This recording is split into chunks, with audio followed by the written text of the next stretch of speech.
पीछे का पैर रखने का स्थान नष्ट नहीं हो जाता तब तक लौटने की संभावना है, क्योंकि ये मार्ग फूलों से युक्त है पर दिखाई सूल देते हैं, और जगत का मार्ग कांटों सूलों से युक्त है लेकिन दिखाई फूल देते हैं।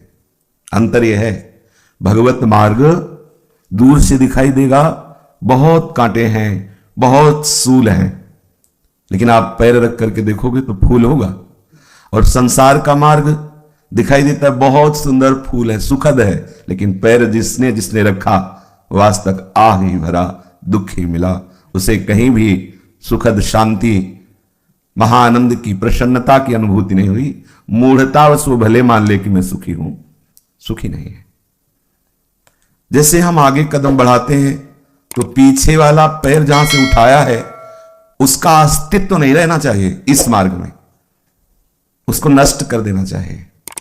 पैर रखने की गुंजाइश नहीं रखनी चाहिए, क्योंकि आगे बहुत भयावह दिखाई देता, लौट जाएगा, उपासक भाग जाएगा। यहां तो बड़ी सुविधा थी, बड़े लोग प्रणाम नमस्कार मित्रता व्यवहार, ये तो बिल्कुल अकेला मार्ग है, इसमें तो बड़े कठोर हृदय की आवश्यकता है। यहां तो ना वो पीछे वाला ठीक था, लौट जाएगा। अगला कदम बढ़ा तो पीछे की विस्मृति हो जानी चाहिए, और ऐसा कदम रखना चाहिए कि पीछे लौटाने की कहीं कोई जगह नहीं रह गई। एक खुद सो गयो श्याम पे, अब को आराध है, अब जगह नहीं रह गई पीछे जाने की। बड़े भाग्यशाली हैं जिनका पीछे का मार्ग बंद कर दिया गया है, बड़ा दुर्भाग्य है जिन्होंने आगे कदम रख के पीछे हटा दिया। हम डर जाते हैं, यद्यपि आगे कदम बढ़ाओगे तो तुम्हें जो सूल दिखाई दे रहे बहुत सुखप्रद है, केवल दिखाई दे रहे हैं। कैसे सुखप्रद हैं? जहां जहां भक्त मेरो चरण रखे वहां वहां रखूं हाथ, और पीछे पीछे मैं फिरूं कभी न छाड़ू साथ। तुम्हें सूल में पैर रखना ही नहीं। प्रभु क्या कह रहे हैं? मैं अपने भक्त को जमीन में नहीं चलने देता, अपने हाथ में। अब ये सबको लगता है कि दोहा चौपाइयां हैं, गा दिए, पर हमसे पूछो कितना कष्ट होता है। तो तुम अभी संसार मार्ग में खड़े हो, इसलिए तुम्हें ऐसा अनुभव हो रहा है। आप भगवत मार्ग के पथिक बनो, कष्ट शब्द नहीं है। आत्यंतिक दुख की जहां निवृत्ति है उसे कहते हैं परमार्थ पथ। आत्यंत कहीं किंचन मात्र भी कोई दुख की निशानी नहीं है, सुख समुद्र है। बोले हमें तो अनुभव हो रहा है। संसार का स्वरूप बिल्कुल छोटा सा समझ लीजिए, समस्त ब्रह्मांडों का एक ये नमूना है। जैसे हम किसी ट्रक के माल को देखना चाहें कि बोरों में कैसा लदा है तो परखी डाल के देखते हैं, उस नमूने से पता चल गया पूरा माल कैसा है। पूरे ब्रह्मांड का ये नमूना है।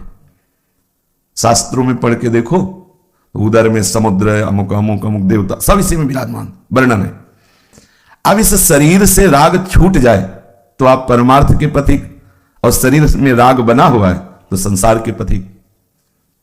हमारे अंदर भावना होती है कि हम परमार्थ के पथिक हैं, पर हमें सुख संसार का ही चाहिए। अच्छा भोजन, अच्छा कपड़ा, सब हमें सम्मान दें, सब हमारी प्रशंसा करें, खूब जो हमारे अनुकूल भोग हो उनकी बहुतायत हो। अंदर देख लो, यही संसार मार्ग है जो आप चाह रहे हैं, और आप बनते हैं परमार्थ पथ के पथिक। इसीलिए आपको दुख अनुभव में आता है, सुख का अनुभव हो नहीं रहा। तो आपको लगता है केवल शास्त्रों में लिखा है कि सुख परमार्थ है, दुख स्वार्थ संसार है। शास्त्रों में जो लिखा है वो परम सत्य है। जब तक आपका शरीर संसार में कहीं आश्रय रहेगा, बातें बना लेना बहुतों को देखा है हमने, इसीलिए कहते हैं बच्चापन से बहुतों को देखा है। इस नेत्र के सामने से करोड़ों खोपड़ियां निकल गई। हाँ हाँ, दंडवत प्रणाम, ज्ञान बघारना, बुद्धि बघारना, और गंभीर होकर सबको देखते रहे, निकल गई। परमार्थ की चढ़ाई पर बिरला ही कोई करोड़ों में एक चढ़ता है, नहीं तो परमार्थ की आड़ में वासनाओं का पोषण करते हुए अगर कोई कृपा है तो हो जाए। परमार्थ की आड़ में अपनी वासनाओं का पोषण करते हुए अगर कोई है हेतु की कृपा तो हो जाए, हमारी ऐसी मांग रहती है। सच्चे परमार्थ के पथिक का स्वरूप यही है, जो निश्चय किया उस पर अडिग, तजौ न नारद कर उपदेशो, आप कहें सतबार महेशो।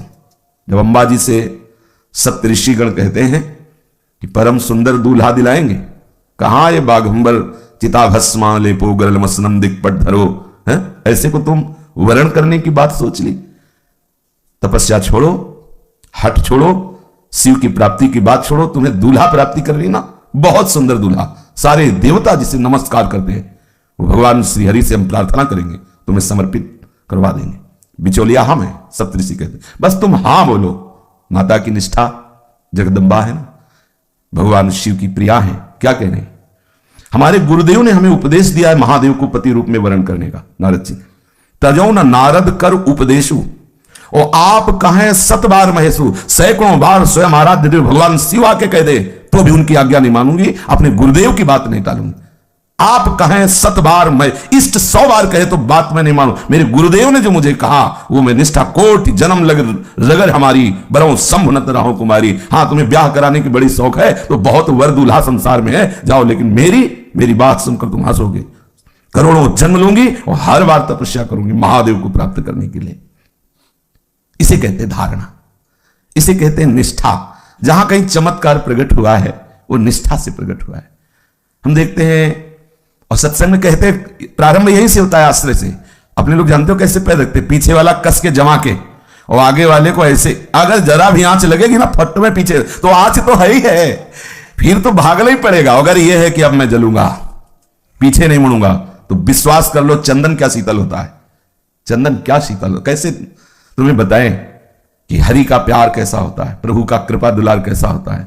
वो सब वाणी का विषय नहीं। आप लोग बाहरी दृष्टि को देखकर हरि का प्यार समझते हैं। वैभव है, शरीर स्वस्थ है, भोगों को भोग रहा है, मनमानी आचरण कर रहा है, बोले भगवान की इनके ऊपर बड़ी कृपा है, भगवान इनको माने हैं। कोई रोग से ग्रसित है, खाने को नहीं मिल रहा है, लोग उसकी निंदा कर रहे हैं, तो तुम क्या जानो ये अकृपा है। हो सकता है प्रभु उसकी गोदी में खेलते हो, तुम क्या जानो। बाहरी दृष्टि रखने वाले बहिर्मुख, बाहर के दृश्यों को भगवत कृपा मानी जाती है, कृपा का स्वरूप। देखो, ये शरीर पाप और पुण्य दोनों से मिश्रित होकर बनता है, किसी का भी हो। प्रभु का और प्रभु के समान जो कारक महापुरुष है, जो आचार्य आते हैं, पर आप किसी भी महापुरुष के जीवन चरित्र को देखो, इस मृत्यु लोक में कदम रखते ही मृत्यु धर्म को स्वीकार करते हैं। यद्यपि उनका भागवतिक शरीर फिर भी पूरे शरीर में पस पड़ जाता है, घाव हो जाते हैं। श्री सनातन जी महाराज, कितने भी आचार्य कोटि के महापुरुषों के जीवन चरित्रों को पढ़ के देखो तो आपको दिखाई देगा कि उनका शरीर रोग ग्रसित होता है, वो बीमार है, वो परेशान करने वाले दुख से घिर गए हैं। ज्ञानी और अज्ञानी के दोनों के शरीरों का धर्म यही है, क्योंकि इसकी रचना ही क्षय प्रकृति से हुई है। क्षय माने नाशवान, क्षय नाशवान। अक्षर अविनाशी स्वरूप इस क्षर विनाशी को स्वीकार किए हुए ही व्यवहार बरत रहा है। ज्ञानी दृष्टा रहता है, भक्त समर्पित रहता है, दोनों इसके द्वारा प्राप्त दुख सुख को धैर्यपूर्वक सहन कर लेते हैं, ना हर्षित होते हैं ना शोकित होते हैं। इस शरीर पर जिसने ममता राग की है उसका अंदर से भावे रहता है कि हमारी भक्ति, हमारे भजन का फल ये हो कि कोई विपत्ति ना आवे, कोई रोग ना हो, कोई परेशानी ना हो, बड़ी अनुकूलता है। ऐसा भगवान के अवतार में भी नहीं हुआ। तो अरे अज्ञानी, तुम्हारे जीवन में ऐसा कैसे हो सकता है? कोई कितना भी उपाय कर ले कि रात ना आवे, पर ऐसा हो सकता है क्या? रात तो आएगी। अगर दिन है तो रात है। कोई कितना उपाय कर ले कि रात बनी रहे, क्या ऐसा होगा? क्या दिन आएगा? ऐसे ही ये सुख दुख ही प्रकृति का चक्र है, चलता रहेगा। जो इसमें भगवत आश्रित है, भगवत चिंतन परायण है, उसके ऊपर उसका प्रभाव नहीं पड़ता। बस गिरते गिरते प्रभु बचाते रहते हैं। दिखाई देता है गिरा, पर वो गिरा कहां? हरि की गोद में। दिखाई दिया इसका पैर बहुत भयानक जगह रखा गया, लेकिन वो जहां जहां मेरा भक्त चरण रखे वहां वहां रखो हाथ। सर्वे क्षयांता निचयाः पतनान्तः समुच्छयाः संयोगा विप्रयोगांता मरणांतम च जीवितम। भगवान व्यासदेव जी कह रहे हैं कि जितनी भी सामग्री आपको दिखाई दे रही है, मन से, इंद्रियों से सोचने में आ रही, देखने में आ रही, सर्वे क्षयांताः, सबका नाश होगा। एक शब्द में सर्वे क्षयांताः। जो तुम्हें नेत्रों से दिखाई दे रहा है, इंद्रियों से, अंतःकरण से, जो भी तुम सोच रहे हो प्रकृति राज्य में, सर्वे क्षयांताः, सब कुछ नष्ट होगा और सब कुछ नष्ट हो रहा है। देख लो, प्रतिपल नष्ट हो रहा है, प्रतिपल नाश की तरफ जा रहा है। तुम्हें इसलिए नहीं दिखाई दे रहा कि तुम बहिर्मुख हो, सूक्ष्म दृष्टि रखते नहीं हो। जैसे आप यमुना की धारा में जाते हैं तो देखते हैं कि ये वही जल है जिस पे हमारी पहली दृष्टि पड़ी, पर सूक्ष्म विचार कीजिए, वो धारा है, प्रवाह है, तुम्हारी जहां दृष्टि पड़ी वो तो जल कहां निकल गया, लेकिन ये तुम देख थोड़ी पाते हो, देखते हुए भी इस पर विचार नहीं कर पाते। ऐसे ही ये काल का प्रवाह चल रहा है, प्रवाह, काल प्रवाह कहा गया ना, परयो प्रवाह काल के, महाप्रभु के परयो प्रवाह काल के। हाँ, ये काल का जो प्रवाह है, इसमें सब कुछ बह रहा है, प्रवाह इतना तीव्र कोई रुक नहीं सकता। और बहने का मतलब तो काल सबको नष्ट कर रहा है, नया नया सृजन होता जाता है, वो नष्ट होता जाता है। जैसे हमारी आयु कब बाल्यावस्था गई, कब यौवन अवस्था आई, हमें पता नहीं चला, धीरे धीरे धीरे वो मृत्यु की तरफ, और वो प्रतिपल मृत्यु हो रही। एक श्वास की मृत्यु हो गई, दूसरी नवीन श्वास आई, प्रवाह, ये भी मृत्यु को गई, तीसरी नवीन श्वास, और इसकी एक सीमा है, असीम श्वासें थोड़ी मिली। अब वो जो अंतिम श्वास होगी उससे हम मृत्यु मान लेते हैं, लेकिन हर श्वास की मृत्यु हो रही, हर श्वास, हर सेकंड की मृत्यु हो रही, काल का प्रवाह चल रहा है। सर्वे क्षयांताः निचयाः, निश्चित सब विनाश को प्राप्त हो रहा है। गो गोचर जहां लग मन जाए, सर्वे क्षयांताः निचयाः। किससे प्यार करें? प्यार तो उससे किया जाता है जो शाश्वत हो, सदैव हमारे साथ रह सके। प्यार उससे किया जाता है जो हमारे मन की बात जाने। प्यार उससे किया जाता है जहां भी हम जाएं वो हमारे साथ जाए, तब तो प्यार माना जाएगा। ये बात केवल श्री ठाकुर जी में है, प्रभु में है। हमारे मन की बात जानने वाले अंतर्यामी हैं।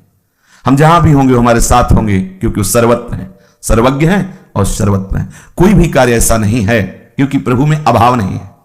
कोई भी कार्य ऐसा नहीं जो हमारे प्रभु के द्वारा हो न सके। कर तुम अकर तुम अन्यथा कर तुम, सर्वसमर्थ।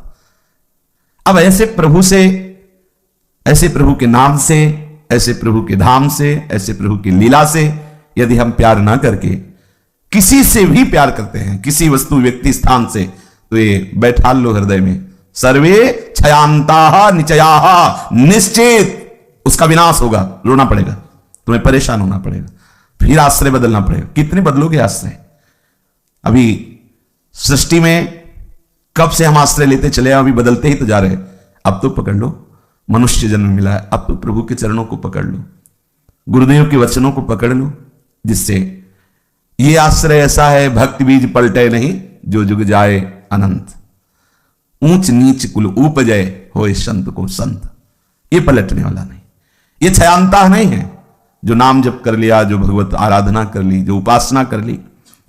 पतनांताः समुच्छयाः, चाहे जितनी उन्नति कर लो तुम्हारा पतन ही होगा परिणाम में। कौन पूछता है इतने बड़े बड़े सम्राट हो गए, कौन पूछता है? जाले नहीं हटाए जा रहे, ऐसे उनके किले खंडहर पड़े, जहां जय जयकार होती थी, धूम मचती थी, वारांगनाएं नृत्य करती थी और वृंदावली का बखान होता था। वहां कबूतर गुनगुनाते हैं और वो वहां मल त्याग करते हैं, और जाले लगे हुए खंडहर पड़े, उनकी पुताई और सफाई की व्यवस्था नहीं। अब देख लो, पूरा संसार है, बड़े बड़े किले ढहे हुए पड़े, पतांताः। चाहे जितनी उन्नति हो उसका पतन है। अपने नाम के लिए बड़े बड़े वीरों ने, विद्वानों ने क्या क्या नहीं किया, कौन उनकी आरती उतार रहा है? एकमात्र हमारे हरिजू का नाम, हरिजू का रूप, हरिजू की लीला थी, है, रहेगी। अगर आप इसमें अपने चित्त को जोड़ दें तो आप भी अविनाशी, आपका आचरण भी अविनाशी। आप कभी भी अगर प्रभु का स्मरण होगा तो उस भक्त का स्मरण।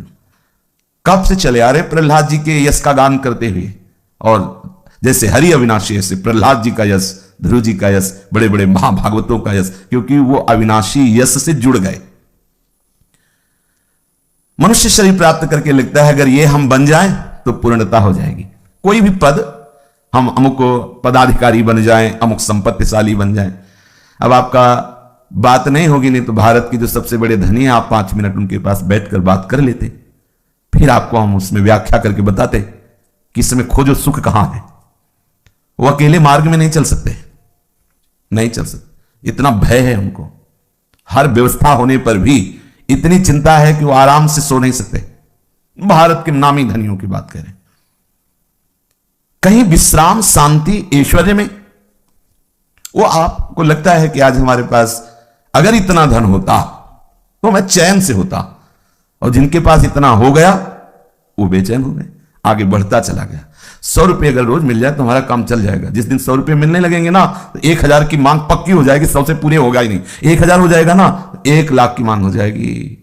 भारत के धनी बन जाओगे तो जलन होगी जब आगे इंटरनेट में आपको सुनाई देगा ना कि अमेरिका का अमुक धनी हो, अमुक, ऐसा लगेगा विश्व में नंबर 1 पर आना चाहिए। और यहां नंबर 1 पर केवल हरिजू है, दूसरा है नहीं। जो नंबर 1 पे चढ़ने को गया उसको ऐसी जगह गिरा दिया जाता है वो किसी नंबर पे नहीं रहता, किसी नंबर पता नहीं, काल के गाल में सब चले गए। आश्चर्य है, जिनके चलने से पृथ्वी डगमगाती थी, दिशाओं के दिग्गज चिघाड़ते थे, धूल धूसरित हो गए, नामो निशान नहीं रहे। न रावण सब अभिमानी, हिरणाकश्यप संबरदानी, खान विभव की खान, जगत में कुछ दिन के मेहमान, भजले श्री भगवान, जगत में कुछ दिन के मेहमान। संयोगा विप्रयोगांता, जितने भी संयोग हैं याद कर लो, तुमको बिछुड़ना पड़ेगा, पक्का बिछुड़ना पड़ेगा। मित्र है, पत्नी है, पुत्र है, पिता है, और जितना समुदाय है बिछुड़ना पड़ेगा। जितने भी संयोग हैं सबका अंतिम परिणाम वियोग है, होगा, सबको होगा। मरणांतम च जीवितम, जितने शरीरधारी हैं सब मरेंगे, निश्चय कर लो। सत्य विषय भगवान व्यासदेव जी वर्णन करते हैं। जितने भी शरीरधारी है, तुम हो, हम हैं, कोई मरणांता, इनको मरना पड़ेगा। अब ऐसे भयावह संसार में कोई सुख प्राप्त करे, भगवान इसी को तो कहते दुखालयम अशाश्वतम, नाशवान, सब कुछ नाशवान। और दुखालय जहां जहां जहां जहां जिससे भी तुम अपनापन करोगे, दुख के सिवा कुछ हाथ नहीं लगेगा। अज्ञानी हो इसलिए लगता है कि कैसी बात करते हो, हमारा मित्र हमें बड़ा सुख देता है, हमारा अमुक संबंधी हमें बड़ा सुख दे, जानते ही नहीं बड़ा सुख किसे कहते हैं। जब भेद खुलेगा तब माथा पीटोगे, और उस समय तुम्हारे पास समय नहीं रहेगा संभल के खड़े होने का। तभी तो गोस्वामी जी कह रहे मान लो मेरी बात, मन पचितई है, और सर कह रहे मान लो मेरी बात। क्या दुर्लभ देह पाए हरिपद भज, करम वचन अरु जीते। मन से, वाणी से, हृदय से श्री हरि जी का भजन कर लो, प्यारी जी का भजन कर लो, नहीं पछताओगे। हम संतोष कर बैठते हैं, कुछ रुपया मिला, कुछ जन समुदाय मिला, कुछ मान सम्मान मिला, कोई पद प्रतिष्ठा मिली, तो हम मान लेते हैं जीवन की सफलता, मान लेते हैं। और ये सब चंद मिनटों का है। कैसे कैसे कैसे आपके सामने उदाहरण है, पर वो ज्ञान चक्षु ना होने के कारण आप देख नहीं। विश्व लेवल का यश और 1 मिनट में माया ने दूषित कर दिया। विश्व लेवल का बल और 1 मिनट में प्राण छूट गए। कैसा विश्व लेवल की संपत्ति और 1 मिनट में संपत्ति रहित हो गए। क्या है सिकंदर आदि, कैसे कैसे इतिहास भरा पड़ा हुआ है, कैसे कैसे प्रभावशाली, कैसे कैसे पूरा इतिहास पढ़ के, और प्रगट वर्तमान में भी देखो, वर्षों लग जाते हैं किसी को अपना प्रभाव जमाने में, और काल का प्रवाह मिनट में से रद्दी कागज की तरह करके फेंक देता है। पड़े रहो, कोई पूछने वाला नहीं। क्यों? अपने समूल्य जीवन को ऐसे कृपा सिंधु प्रभु से अलग करके काट रहे हो। उनसे जुड़ जाओ, मन से, बुद्धि से, चित्त से। इस बात को समझो, तुम किसका बल ले रहे हो, क्या है यहां जो तुम्हारा सहयोग कर सके। क्यों आप ऐसे सत्य सच्चिदानंद प्रभु की प्राप्ति के योग्य होकर भी आप अपना पतन कर रहे हो। आप योग्य हैं, आपको जो मनुष्य शरीर मिला है यह आपको योग्यता मिली है। दुर्लभ देह पाए हरिपद भज, ये दिया ही हरि ने, इसीलिए चूके मन। इन सब बातों पे न जाइए, क्या नष्ट हुआ, क्या भी सब नष्ट होगा, क्या का क्या प्रश्न है। अरे पतन, सब पतित होगा, सब मरेंगे, सब बिछुड़ेंगे, स्पष्ट लिखा हुआ।